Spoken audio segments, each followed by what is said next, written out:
Hello बच्चों, good evening, good afternoon, good morning. जब भी आप इस वीडियो को देख रहे हैं तो आप पेन और कॉपी लेके बैठ जाइए। नोट्स बना जो मैं लिखाऊंगा वो आप अपनी कॉपी में नोट कर लीजिए। और ये आज का हमारा टॉपिक है कंस्ट्रेंट मोशन। कंस्ट्रेंट मोशन क्या होता है आपको अभी बाकायदा स्क्रीन पे बताऊंगा, आपको हर चीज़ पढ़ाऊंगा। एक दो इसके अच्छे अच्छे न्यूमेरिकल भी कराऊंगा और आपको होमवर्क के लिए भी कुछ न्यूमेरिकल देखूँ जिनके आंसर आप कमेंट सेक्शन में आप बताएंगे मेरे को। जो कोई डाउट होगा तो आप कमेंट सेक्शन में ही बताएंगे। चैनल को लाइक कीजिए, सब्सक्राइब कीजिए और अपने दोस्तों के साथ शेयर भी कीजिए, जिससे वो भी एक अच्छे से अच्छा कंटेंट जेई के लिए अच्छा कंटेंट है और आप आपके फ्रेंड्स इसको इसका बेनिफिट भी उठा सकते हैं। आप उनको शेयर कीजिए, वीडियो को लाइक कीजिए, सब्सक्राइब भी कीजिए, चैनल को बेल आइकन को भी प्रेस कीजिए, जिससे आपको हमारी अपकमिंग वीडियो का नोटिफिकेशन भी मिल चुके। तो ये एक लाइव स्प्रिंट है प्रांजल सेंगर के साथ। तो आज का हमारा टॉपिक है कंस्ट्रेंट मोशन। जल्दी से जल्दी इस टॉपिक को समझ लीजिए। कंस्ट्रेंट मोशन, ओके, ये क्लास 11th का फिजिक्स का मैकेनिक्स का पार्ट है। कंस्ट्रेंट मोशन क्या होता है? When two ropes are connected, when two blocks are connected through a string. कैसे? ये मान लीजिए एक ब्लॉक है ए और ये एक ब्लॉक है बी, स्ट्रिंग से कनेक्ट है। ये एक रफ सरफेस पे रखे हुए हैं। तो कुछ प्रॉपर्टी होती हैं जो ये फॉलो करते हैं, तभी ये कंस्ट्रेंट मोशन की कैटेगरी में आते हैं। प्रॉपर्टी क्या होती है? पहली प्रॉपर्टी होती है string should not be slaked. String should not be slaked, string slaked नहीं होनी चाहिए। दूसरी, length should not be change. ये सी वाला है, यस। जैसे नहीं अपन ने कंप्रेस किया या स्ट्रेच किया तो इनकी लेंथ पे कोई इफेक्ट नहीं पड़ेगा, वो कांस्टेंट रहेगी। इन सब का फायदा क्या होता है? फायदा ये होता है कि जब ये सारी प्रॉपर्टी शो करेगी, इसका मतलब है कि ये स्ट्रिंग जो है इसको हम आइडियल भी कह सकते हैं। बस यहाँ पे इसका शायद मास कंसिडर कर सकते हैं, नहीं भी कर सकते हैं, ये पर इसके केस में कोई वो बड़ी बात है नहीं। यहाँ पे कुछ ऐसा होगा नहीं जिससे आप कोई मास की जरूरत पड़े, तो वो अपने हिसाब से आप देख सकते हैं कि मास अगर जरूरत पड़ेगी तो मास उसमें गिवन होगा पहले ही। तो आइडियल क्यों मानी जाती है? मास लेस, फ्रिक्शन लेस, जनरली ये डिफाइन किया जाता है मास लेस के लिए। आई सॉरी, क्या नाम, आइडियल के केस में मास लेस, फ्रिक्शन लेस और भी होते हैं ऐसे पैरामीटर कुछ होते हैं। तो अपन को जनरली फोकस किस पर करना है कि स्ट्रिंग की लेंथ चेंज नहीं होनी चाहिए, वो स्लैक नहीं होनी चाहिए, सिकुड़न नहीं होनी चाहिए। ये क्यों होता है? इससे पैरामीटर आर अनअफेक्टेड। अब पैरामीटर्स लाइक इसकी एसआई यूनिट, इसका जो भी इसकी लेंथ होगी, मास अगर गिवन होगा, वो सब ये सारे पैरामीटर्स ही होते हैं। पैरामीटर्स आता use for measuring any compound या एनी थिंग। तो इसके पैरामीटर जो होंगे वो अनफेक्टेड होंगे।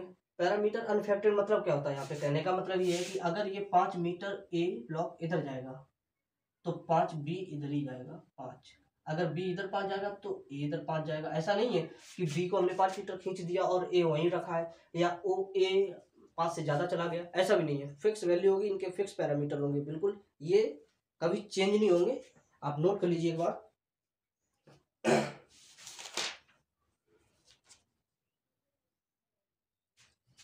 आपने नोट कर लिया वो शायद, जल्दी से नोट कर लीजिए। वीडियो को पॉज करके आप इसको नोट कर लिया करिए। ये शॉर्ट नोट्स ही है, आप यूज जैसे चाहे इनको कर सकते हैं। एग्जाम के टाइम पे स्टूडेंट्स को क्या होता है कि जल्दी से जल्दी जितने चैप्टर रिवीजन कर लें। नहीं, ये जरूरी नहीं है कि आपको सारा कंटेंट कवर करके जाना, नहीं, आपने कितना किया वो जरूरी है आपके लिए कि हाँ जो मैंने किया उसके उसमें मैं परफेक्ट हूँ, कहीं से भी क्वेश्चन आ जाए मैं नहीं छोड़ूंगा। That is the point and that is the concentration. Also इसका कुछ बता दूं मैं आपको। पैरामीटर मैंने आपको बता दिया कि पैरामीटर अनअफेक्टेड रहेंगे तो ही। कब अनफेक्टेड? जब वो पैरामीटर मतलब उसके जो भी है उसको प्रॉपर्टी जब वो फॉलो करेगी तो उसके पैरामीटर अनफेक्टेड रहेंगे। इसका मतलब क्या है, जो पैरामीटर अनअफेक्टेड का मतलब मैंने आपको बता दिया कि ये 5 से इधर जाएगा तो 5 से ये भी उधर ही जाएगा। ओके, इसका मतलब क्या है, ये जैसे स्ट्रिंग अभी भी मान लो वही मास सिस्टम लगा मैंने, साइज के ऊपर मत जाइए, अभी ये ए मान लीजिए बी, तो वेलोसिटी ऑफ, अगर ये 5 से इधर जाएगा तो 5, तो यानी कि B of A equal to V of B equal to B, यानी कि अगर ये v स्पीड से इधर जाएगा, ये भी v स्पीड से इधर ही जाएगा, कितने से, v वेलोसिटी से, या 5 से 5 जितनी वैल्यू होगी वो आप मान लीजिए। बस पहला फॉर्मेट यही था, ये था इसका first format, which is v equal to v equal to v।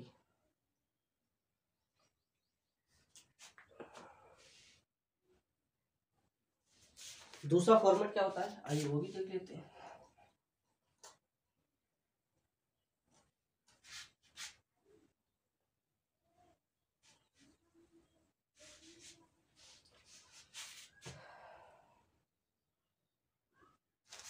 ज़्यादा कुछ है नहीं इस टॉपिक में, बहुत ही सिंपल सा टॉपिक है, अगर और इसका वेटेज 4 नंबर का है जेई में, आप अच्छे से समझ लीजिए इस चीज़ को बिल्कुल कि इसका वेटेज 4 नंबर का है। इसका क्वेश्चन करा देते पहले आपको। ये एक सिस्टम दिया हुआ पूरा, ये पुली लगी हुई है और ये ब्लॉक रखा है ए, ये इससे बंधा हुआ है अटैच मान लीजिए, और ये यहाँ पे एक बी ब्लॉक रखा है। ये ए है जो ये 8 मीटर से इधर जा रहा है पर सेकंड से, इसका इसकी लेंथ वगैरह अच्छे से लिखा करिए जिससे आपको बाद में कोई कंफ्यूजन ना हो। ये 8 से इधर जा रहा है, तो v की स्पीड आपको बतानी है, v आपको गिवन है 8 मीटर, तो v भी आपको बतानी है। तो क्वेश्चन आपका है फाइंड द v। नोट करके इसको ट्राई कीजिए आप सब, यूज सम वाटर प्लीज।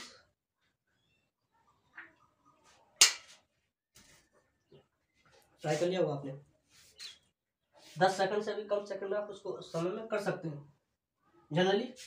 ये 8 से इधर जा रहा है तो इसका मतलब ये नहीं है कि ये भी ऊपर जाएगा, नहीं, ये भी सरफेस के अलोंग ही मूव करेगा। तो अगर ये, लेकिन इतना तो आपको पता है, ये अगर 8 से ये स्ट्रिंग जाएगी तो स्ट्रिंग तो सेम ही है, तो ये भी 8 से जाएगी, करेक्ट। तो ये 8 से जाएगी तो इसका कंपोनेंट ये जमीन पे खिसकेगा, परछाई ले सकते हैं आप इसकी। तो ये कॉस आपको ठीक एंगल दिया गया है एग्जैक्टली 37 डिग्री, थीटा मान सकते थे अगर आपको सॉल्व भी करना था। अगर कोई टीचर आपको जैसे बाई चांस पेपर में ना गिवन हो तो एग्जाम में तो आपको चलो ये मान सकते हैं बोनस मिल जाएगा, अगर कोई टीचर ना दे तो आप थीटा लेकर उसको तुरंत सॉल्व कर सकते हैं, उसको वैल्यू तो निकाल सकते हैं कुछ वेरिएबल टर्म में। So we do it here. तो जितनी वी ए इक्वल टू ये होनी चाहिए 8, तो ये वी भी है, इसका कॉस 30 से इसका कॉस ले लेंगे, जिधर थीटा उधर कॉस, तो V cos 37 equal to 8। Cos 37 की वैल्यू आप निकाल सकते हैं एंगल बना के तुरंत के तुरंत, ये परपेंडिकुलर है, ये हाइपोटेनस 5 होता है, ये 37 होता है, ये 53 होता है। तो कॉस 37 4/5 सीधा V B equal to 4/5 into equal to 8, 4 to 10, 5 to 10, 4 to 8, 5 to 10, तो वी बी की वैल्यू आ गई, ये 10 मीटर से इधर जाएगा। जल्दी से नोट करिए इसको सॉल्यूशन को आप तो मैं क्वेश्चन देता हूँ तो आप उसको ट्राई कर सकते हैं, और ट्राई करना होगा। आप जितना क्वेश्चन ज़्यादा लगाएंगे उतना आपकी प्रैक्टिस या वैल्यूबिलिटी आप उतनी ज़्यादा बढ़ेगी, इससे आपको आगे प्रॉब्लम नहीं आएगी। अगर आप 10 क्वेश्चन के हिसाब से सोचो कि बोर्ड के अकॉर्डिंग 10 क्वेश्चन ही बहुत है, नहीं, दैट इज रॉन्ग। मैं कैमरे पे नज़र मार लेता हूँ।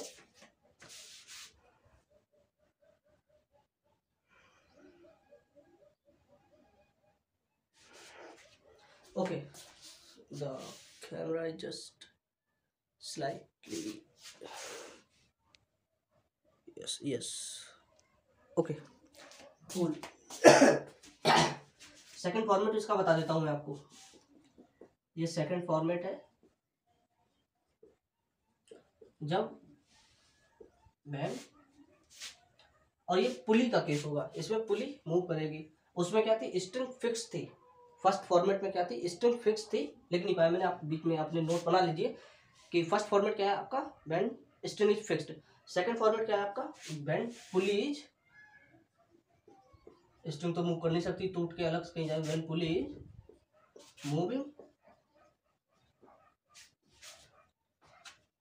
तो इसका मैं एक क्वेश्चन करा दूँ, इसका ये सेकंड फॉर्मेट जो होता है पुली इज मूविंग, तो पुली वाला केस क्या होता है, आप बताता हूँ मैं आपको आगे वाला। सोचिए जब पुली मूव कर रही होगी अलोंग द डायरेक्शन, इधर से उधर, ऐसे एकदम नहीं स्पॉन्टेनियसली कहीं भी नहीं जा सकती वो। ये मान लीजिए किस एग्जांपल दे रहे हैं इसका, ये ऊपर जा रही है वी से, दो ब्लॉक लटके हुए हैं ए बी, साइज और शेप पे मत जाइए आप, मैं आपको बहुत बार बोल चुका हूँ, यहाँ पे शेप साइज अगर मैटर करेगा तो उसकी इंफॉर्मेशन आपको क्वेश्चन में गिवन होगी। तो ये अगर वी से जाएगा तो ये भी वी से जाएगा, ये भी वी से जाएगा। तो अगर ए ऊपर जा रहा है, मान लीजिए ये वी ए से ऊपर जा रहा है, ये वी वी से ऊपर जा रहा है, तो पुली की वेलोसिटी क्या होगी, वी पी इक्वल टू होता है वी ए, इनका average V A plus V B upon 2। Okay, इनका एवरेज जो होगा वो पुली की वेलोसिटी होगी। इन केस अगर वी नीचे जाएगा तो यहाँ पे माइनस आ जाएगा, V A minus B B upon 2। In case अगर ए नीचे जाएगा, ये ऊपर जाएगा, तो हो जाएगा minus B A plus B B upon 2। दोनों नीचे जाएंगे तो minus common B A plus B B opposite direction में। अब कोई इसमें सर ग्रेविटी लगेगी, वो ग्रेविटी बाद में जब उसका क्वेश्चन सॉल्व करना पड़ेगा, मास तो नीचे जाएगा ही जाएगा, इसका ऑब्वियसली मास गिवन होगा बिल्कुल आपको। ये कैसे होता है नोट कर लीजिए आप जल्दी इसको, बस इसका फॉर्मूला है कि इनका एवरेज जो होता है ऊपर जा रहा है या नीचे जा रहा, अगर पुली नीचे आ रही है तो जो आप लेंगे उसका निगेटिव कर देना।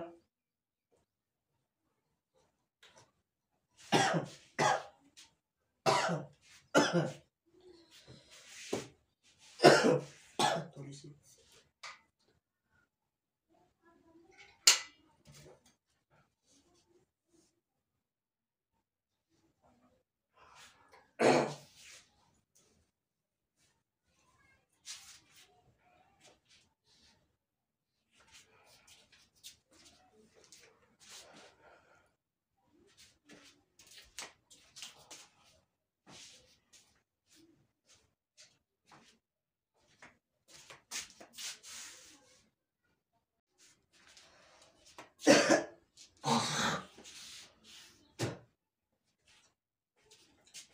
चलिए, तो इसका अगला टॉपिक शुरू करते हैं, जो था आपका स्ट्रिंग का हो गया, पुली का हो गया।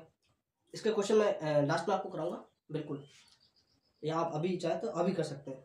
चलिए अभी करा देता एक दो क्वेश्चन में देख लो जल्दी। यस, एक क्वेश्चन, इसका सिंपल सा पहले क्वेश्चन देखते हैं।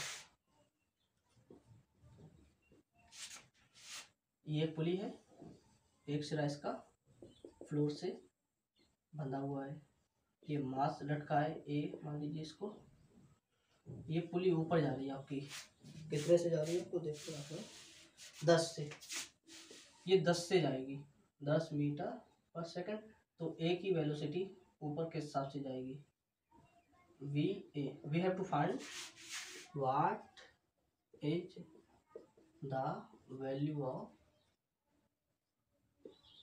We A. ट्राई करिए इसको, फटाफट कमेंट में इसका आंसर भी देगी, तुरंत दीजिए आंसर। जितना आप आंसर देंगे, किसी टीचर से अगर कोई आपको डांट भी रहा है कि आप तुम बीच में क्यों बोले, या ये भी जो भी है, तो उसको इग्नोर कर दीजिए कि वो मुझे डांट रहा है, लेकिन आपको जो आता है आप उसको बताना चाहिए, आप क्या सही बोल रहे क्या गलत बोल रहे, ये आपको खुद में सेटिस्फेक्शन होना चाहिए। टीचर तो हो सकता है कई बच्चे कोई मनोबल डाउन तो कभी कर नहीं सकता किसी का, उसका थिंकिंग पावर बेस्ट करने के लिए ही उसको डाल सकता है कि चलिए अभी नहीं, जो मैं इनफैक्ट जो टीचर बोलता है उसको तो सुनना ही चाहिए, लेकिन अपनी भी बात जरूर करनी चाहिए, भले उसको बाद में आंसर मिले, कोई दिक्कत नहीं है। सॉल्यूशन इसका दे देते हैं। वीपी आपकी 10 है, तो वीपी होता क्या है, V A plus V upon 2 average होता है इसका। तो बी ए बंधा हुआ है, ये मतलब ये पॉइंट बंधा हुआ है, इसको ए मान लेते हैं, इसको बी मान लेते हैं। तो ये ए हो गया, ये बी हो गया, राइट। ए बंधा हुआ है तो उसका 0 हो गया, प्लस वी बी ये निकालनी है बी की value upon 2 equal to 10 given है, तो बी हो जाएगी आपकी 20 मीटर पर सेकेंड। इतना ही सिंपल क्वेश्चन आते हैं, अगर मेंस वगैरह में आते हैं तो ऐसे क्वेश्चन आते हैं। एक क्वेश्चन और कराता हूँ मैं इसका, इससे पहले वाले केस का एक क्वेश्चन और कराता हूँ, चलिए, या पहले इसका ही करा दूँ, चलो इसका एक क्वेश्चन और कराता हूँ।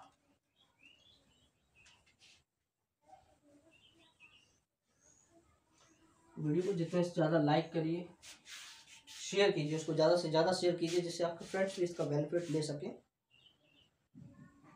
तो ये क्वेश्चन आप होमवर्क में करके लाइए। पहले जो स्ट्रिंग कांस्टेंट का, जो स्ट्रिंग कांस्टेंट है,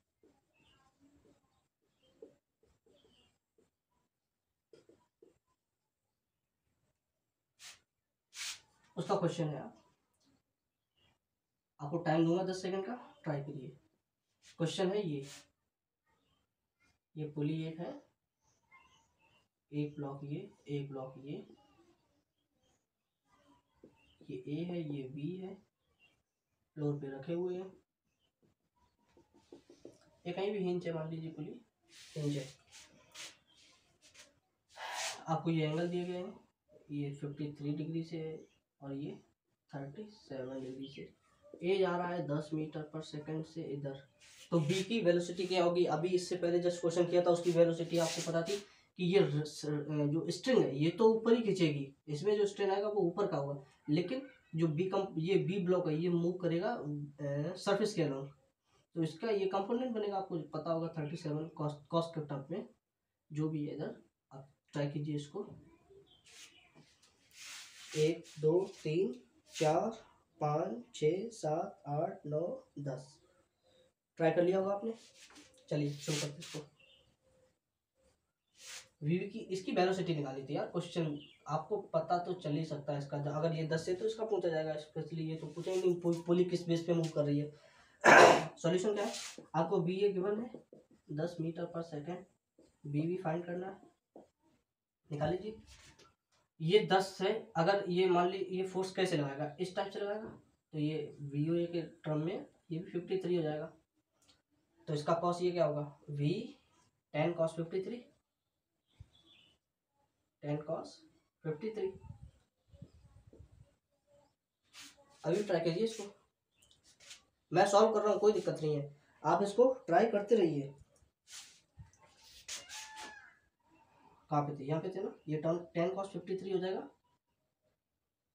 तो ये जो होगा ये इस तरफ मूव करेगा, v cos 37, तो ये हो जाएगी v की v cos 37, मानकर निकलना क्या, यस v cos 37, cos 53 की वैल्यू आप निकाल सकते हैं, ये 37 होता है, ये 53, 3 बटे 5, तो 10 इंटू 3/5, ये हो जाएगा 2, ये हो जाएगा 6, तो v cos 37 4/5 इक्वल टू 6, तो वी की वैल्यू निकाल दो 15/2। कैलकुलेशन आप कर लेना, वेरी सिंपल क्वेश्चन, केवल आपको फोकस करना कि हमसे पूछा क्या जा रहा है और किस हिसाब से पूछा जा रहा है। चलिए एक होमवर्क क्वेश्चन देता हूँ आपको, ट्राई करिए, उसका सॉल्यूशन मुझे कमेंट में आप भेजिए, या मेरा फ़ोन नंबर होगा उस पर आप व्हाट्सएप पे भी भेज सकते हैं, अपने डाउट भी आप व्हाट्सएप पे भेज सकते हैं। तो क्वेश्चन कुछ ऐसा है,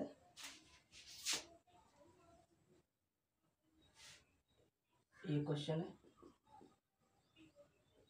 ये एक पुली है, ये नीचे फ्लोर पे हिंज है, इसका एक सरफेस, दूसरा हिस्से पे एक और पुली बंधी हुई है, इसका भी तो एक हिस्सा इस पे हिंज है, ये तीसरी पुली लगी हुई है इस पे, ये एम मास है इसका, जी नाम दे दिया इसको। तो जी की वेलोसिटी निकालनी होगी आपको, वैल्यू गिवन होगी सारी, वैल्यू है ना, कुछ भी आप इसके नेमोनिक्स से देखिए, पुली बी मान लीजिए, ये सी मान लीजिए, ये डी मान लीजिए। ये जो लकड़ी का ब्लॉक है, इट इज वुडन ब्लॉक, ये 10 मीटर पर सेकंड से नीचे जा रहा, तो आपकी जी की वेलोसिटी निकालनी होगी। क्वेश्चन ये रहा, आपको सॉल्व करना है, अच्छे से ट्राई करना है, तो कोशिश कीजिए, आपको सिंपल क्वेश्चन है, आपको आ जाएगा, अच्छे से आ जाएगा, नहीं आएगा तो फिर मैं इसका अगले वीडियो में सॉल्यूशन दूंगा या कमेंट में इसका सॉल्यूशन डाल दूंगा, आप लोग चेक कर लीजिए। आप लोग पहले तो आप इसको सॉल्व कीजिए और कमेंट कीजिए, इसका आंसर जो है वो कमेंट बॉक्स में डालिए। तो अगला टॉपिक हम आज इसका दूसरा जो और है, दो ही होते हैं इसमें, एक तो पुली वाला होता है, स्ट्रिंग वाला होता है, और एक और होता है बेज कांस्टेंट। क्वेश्चन आपने नोट कर लिया, फोकस करिए यहाँ पे। दूसरा होता है बेज कांस्टेंट,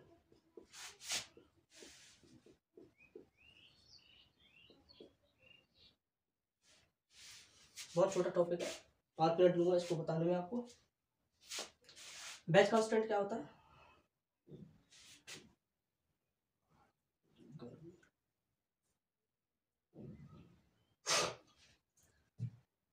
इसकी भी कुछ प्रॉपर्टी होती है बेज कांस्टेंट। जैसे कांस्टेंट मोशन की डेफिनेशन क्या है कि कुछ ना कुछ चीज किसी से कनेक्ट होनी चाहिए, लेकिन एक लिमिटेड, क्या कह सकते हैं, लिमिटेड वैल्यू भी कह सकते हैं।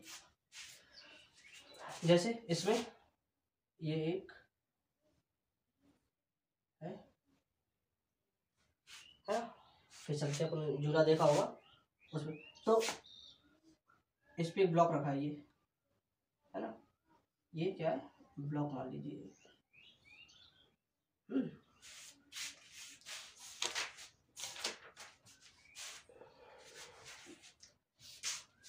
ये फिगर क्या है, इससे मैटर नहीं, इसको अपन को काम, लेकिन ये जो चीज है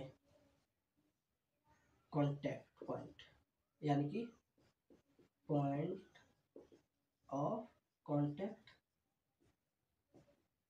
पीओसी, ये बहुत मैटर करता है। Point of contact is the point where the block and inclined plane surface are contact with each other.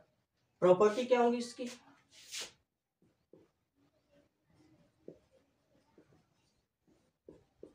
Property पहली तो होगी कि इनके बीच का जो कांटेक्ट है वो खोना नहीं चाहिए, contact should not be losses, contact नहीं हटना चाहिए इनका, एक्टिविटी सारी परपेंडिकुलर होंगी, एक्टिविटी या आप कह सकते हैं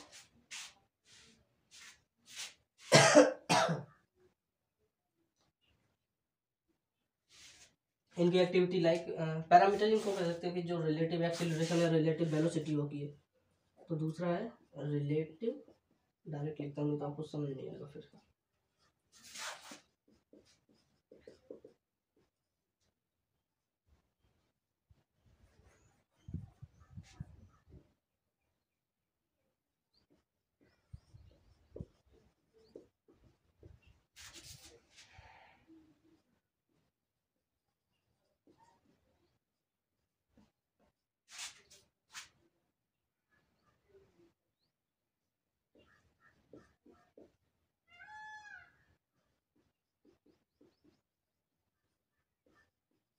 सब कुछ परपेंडिकुलर ही होगा, एक्सेलरेशन, इसका वेलोसिटी परपेंडिकुलर क्या होता है, यानी कि नॉर्मल,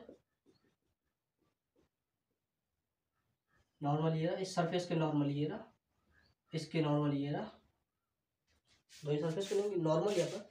और जब ये सब होगा तो इसका एक तीसरा पॉइंट ये भी है कि बॉडी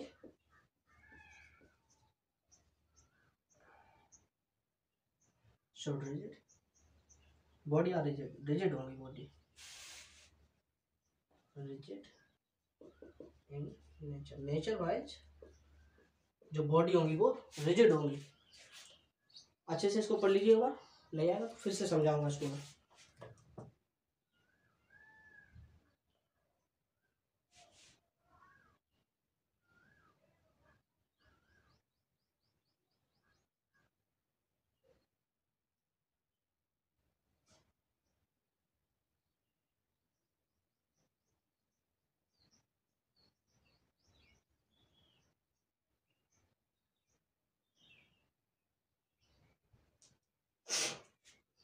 ये अपना बढ़िया, चलिए इसको मिटा देते हैं और इसका थोड़ा थ्योरी भी समझ लेते हैं फिगर के अकॉर्डिंग भी, है ना।